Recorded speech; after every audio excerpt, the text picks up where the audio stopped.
Yeah, by the time you're doing one deal and you do it consistently, you already have a foundation. All you do is add some more layers to that. This video is brought to you by Flipster, the nation's largest property database, including houses on the MLS and off-market leads, like pre-foreclosures and vacant homes. To find your next wholesale or fix and flip deal, start your free trial today at joinflipster.com. Rafael, Hey. thanks for sitting down and doing this interview video with me.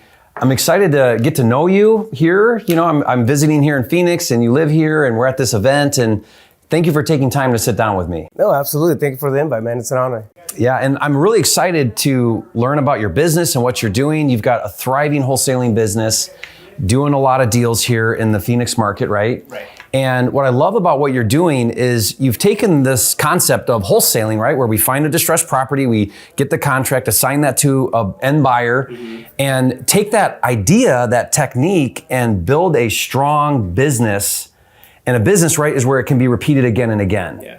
And I hope you listening right now, if you're working on that first deal, that you're not thinking about the deal, but you're thinking about how do I create a business around the idea of doing deals or the concept of doing deals?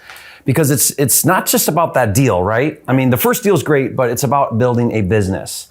Why do you see that as so important in this? Well, first off, thanks for having me. I think you hit it right in the head, right? I mean, we're looking for longevity. Most of us jump into the vehicle of real estate to do something that's going to take us to the next level, meaning in terms of financial freedom, in terms of time freedom and whatnot. Often what happens, and we see it all the time with, especially with students, right? It's that people will get into it. They'll get into the, that the hustle mentality. And next thing you know, they're in just it's a more expensive rat race. Right. It's like you replaced your good paying job with a better paying job. Yeah. But you're still in it, right? But you're still in a job. If you step away from it, the whole thing comes crumbling down.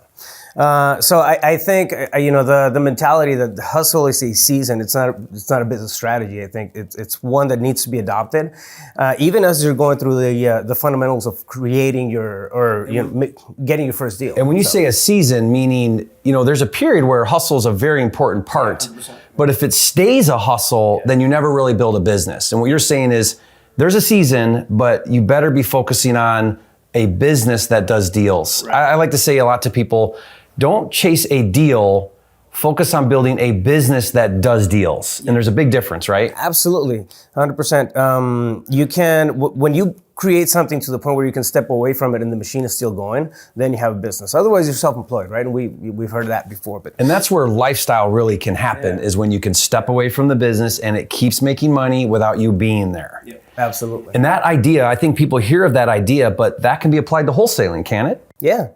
I mean, all you got to do is be a little bit methodical when you're just going through the process of wholesaling, right? It's not rocket science. Finding the seller, negotiating the stuff and all that stuff. But when you try to explain it, when you start getting more active and get busier and whatnot, and you start thinking about hiring that first person. I'm gonna get a VA to help me out with my cold calling and my marketing and that sort of thing. What happens? Like, man, I don't know what to assign them with. Like, I don't know what to have them do. So it's easier to go through that hustle. I'm not gonna worry about it than it is to come in and just grind my way through another deal. Exactly. And what you've done is what I love about you, because I'm a systems guy. I love a process. I love a system. In fact, I don't even want to be a part of something anymore if I don't really understand the system and I can delegate the system. Right. So what you've done is you've taken wholesaling and you've broken it down into 6 steps. Right. So really, if you think about it, there's functions in a business. And once you kind of identify those functions, create some really strong processes around them with people and tools, now you can delegate that and outsource that. So let's talk about it. Let's walk through your 6 steps that you have. You're very clear about this and you've proven this model in your own business. And I'd love for you to share with everybody listening these 6 different steps that you take. So the 6 steps, it's about having a mapped out process, right? That's one thing. And the second thing that it creates is accountability. to yourself, and you don't have to. This is if you just follow the process, you're gonna know what stage of a transaction you're in, right? You don't have to have a team of 10 to start doing just the accountability on yourself when you're following through. But the first one is gonna be sourcing.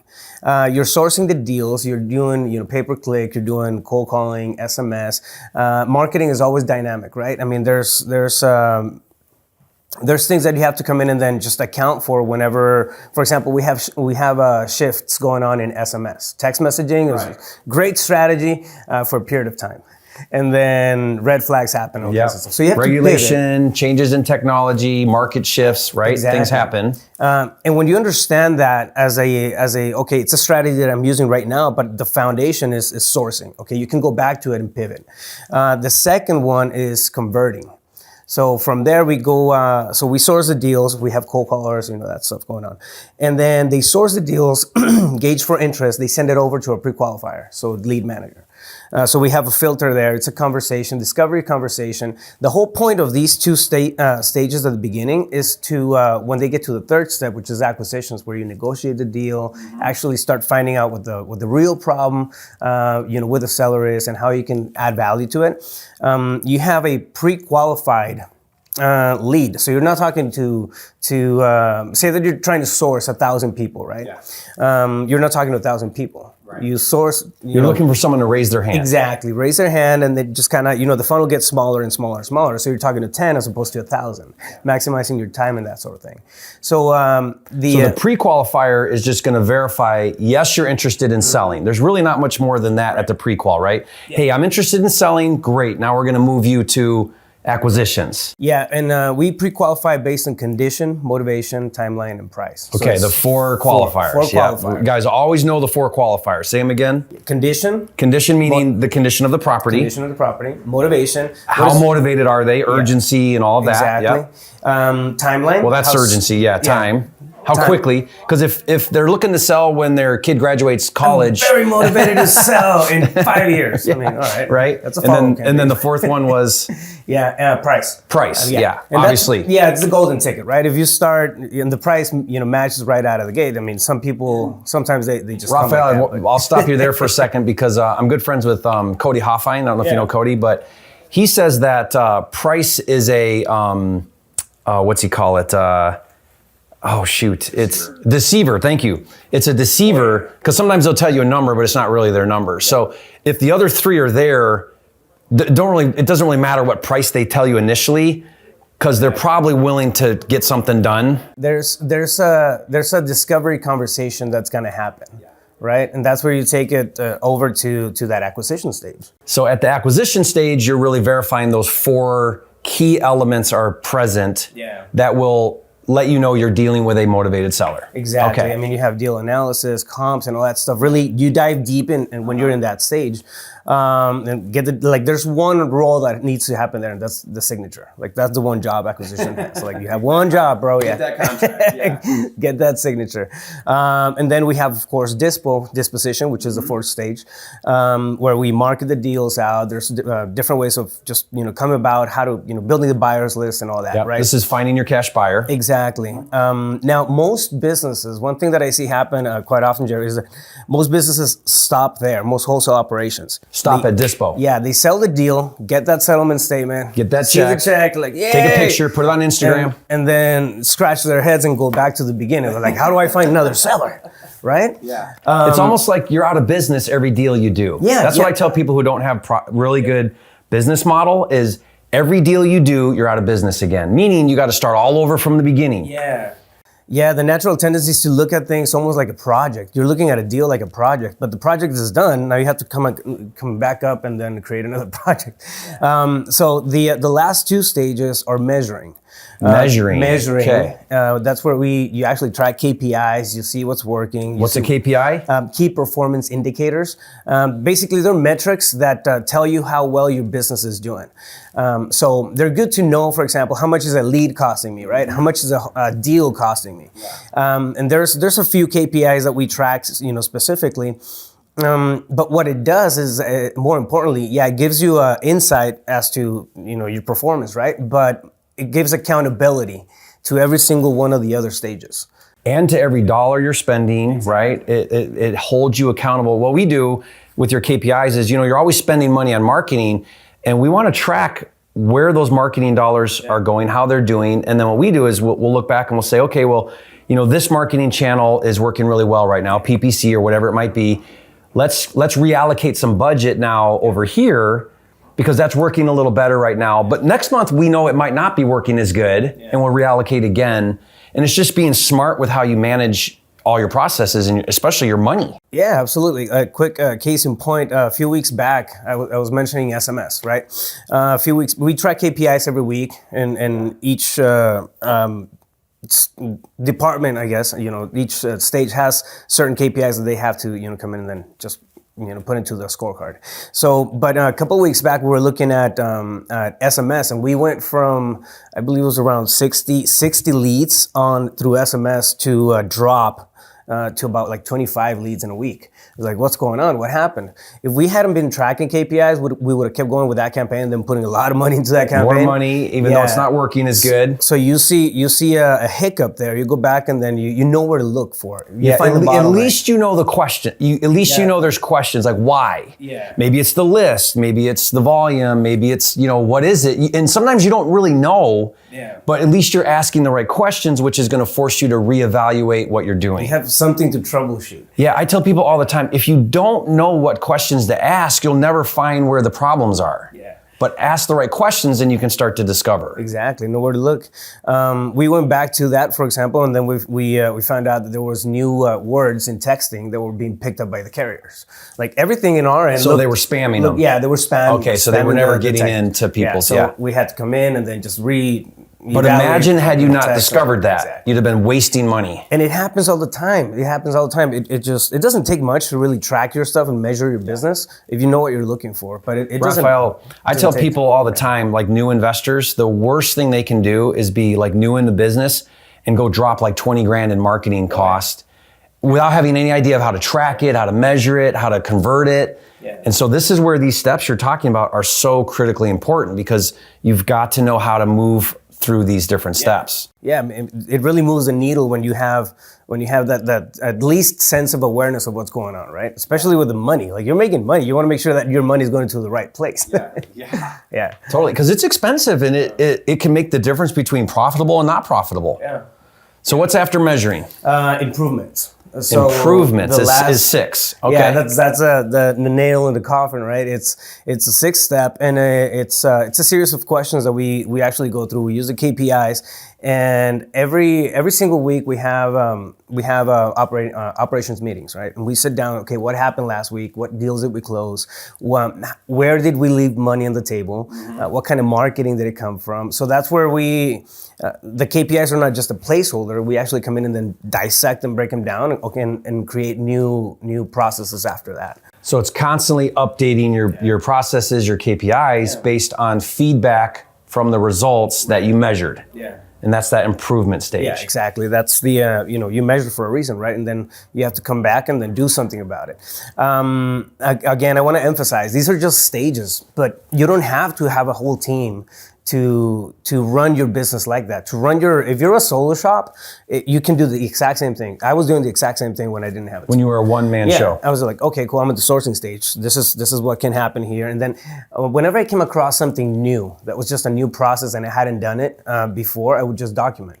Yeah. Like turn on loom.com, just a video service, and start doing a little training video. Screen capture. Yeah, screen capture of it. That's how we train all of our VAs, is we just screen capture your screen and get a free software. We use iShowU, it's for Mac, but there's all kinds of them, but it'll screen capture, and then you walk through what you want done. Yeah. And then that can be your training. It's easy. It's easy as you're going through the process yourself, because you have to do it anyways, right? You got to run comps, you got to do analysis, you got to do all that stuff. So just turn the screen on. Now you have a protocol for it, and these start adding up, and you segment. We segment those into 6 buckets, which is just the process that I just laid out. Yeah, this is really good, Rafael. Thank you for sharing this. Would you say for somebody right now that is a solo? So maybe they're out there doing a couple deals, and it's just them, maybe a partner or something. That seems common, and it's time to okay, we're ready to reallocate some of our money from a deal, and we're ready for our first hire. Yeah. Where would you say is the first place to go? What is the first hire in your opinion? The sourcing stage. So if it's either going to be a VA doing cold calls or a lead manager who understands how to screen. And not necessarily negotiate. And then you stay still the closer because so you stay the closer, don't replace the closer first. This is really, I like this because I've heard lots of everyone's got different ideas, right? And you have to decide what you feel is best for you because there is no right answer. Everybody does things a little different. I do things different than maybe you do, but it's really understanding your different options. And I like what you're saying because your first hire, if what you're saying is they should be a lead manager or maybe a cold caller that can do that pre-qualification stage, then that now you're not on the phone pre-qualifying, which is huge. You're only on the phone closing. Exactly. And the way that I see it, again, to kind of paint that picture, right? If we have a list, right? We're cold calling, we have a list of, 1,000 people. The cold caller is going to go through that tasky work. I don't want to sit there and call 1,000 people. No. They're going to go through that. Maybe 100 raise their hand, right? 100 are going to make it over to a lead, that second conversation. But I end up talking to, 10, right? And that's the highest and best use of my time. So that's what I'm looking for. I'm looking to optimize my time. A lot of times what I see is if people want to delegate, I want to get an operator. They delegate too much too soon. Yeah. And that's dangerous. I feel like you got to know, enough about your business so that you're dangerous in it and in every aspect of it. And that's that building phase, maybe that hustle phase where you better really understand before you start delegating. If you delegate too early, you're just going to have people now that aren't really efficient. Yeah, and that's going to hurt you. You don't know what to keep them accountable for. You don't know if they're doing a good job or not. And it's just, it's. So guys, that's a great tip there, cold calling. Now, let me ask you this question because I think this is a fascinating question too.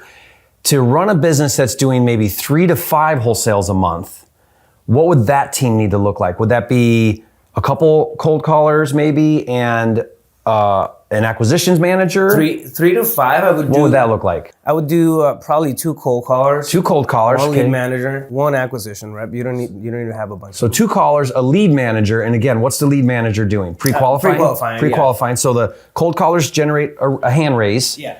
The lead manager pre-qualifies, do you really want to sell, and gather address and information, right? And yeah, absolutely. And understanding that the training is different, right? There's a lot of attrition, a lot of turnover when it comes to cold callers. Yeah. But you can train a lead manager to pay him a little higher. It's going to be a little bit of a higher role, but they can do a couple of things. So they can pre-qualify the leads that come in, and then they can do other stuff. For example, my lead manager, she knocks out, I train her how to set up PPC campaigns. She knocks out SMS, right? So she's my. They can wear multiple hats. Yeah, she wears multiple hats, still in the sourcing stage. And still at the lower level kind of sourcing stage. Exactly. Okay. But you're saying to do the 3 to 5, you'd have a couple cold callers, a lead manager, and then maybe a closer, an acquisitions manager? Right. Okay, and then that pulls you out of a lot of that grind. Yeah. To really kind of maybe dial in your model. Yeah, absolutely. And the way that I hired was exactly that way. I was closing. I hired a couple of cold callers, put a lead manager in because I didn't want to do that work. I wanted to close. That's my background. And then I hired somebody to come in and do dispo for me. So and then you brought in a dispo. Yeah, and then what I ended up doing is after some time came, the passed by and the team grew, my dispo manager actually became my director of operations. So now everybody reports to him, and then him and I have just conversations on KPIs. I jump on meetings once a week, and that's so you internally promoted up your superstar, right? And sometimes that happens. You identify a superstar, they raise with you in the company.